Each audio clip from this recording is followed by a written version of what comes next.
Hello everyone, welcome back to our channel. In this video, I will guide you through how to delete Crunchyroll account. For that, first of all, launch Crunchyroll application on your device. Once you land on the homepage of Crunchyroll, at the bottom right corner you will see account option. Simply hit on that. Now, if you scroll down a little bit, there you will see delete account option.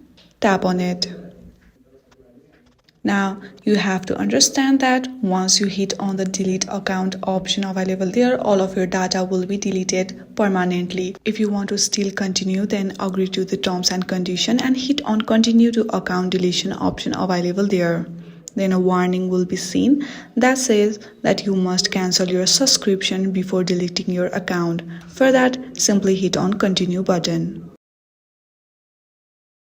Here you have to enter your email address and tick on I am not a robot option available there, and at last hit on submit button.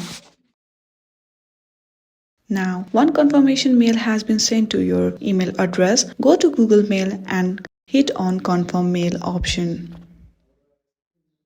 Once you do that, your request to cancel your subscription has been sent. Once your subscription will be cancelled, your account will be deleted automatically.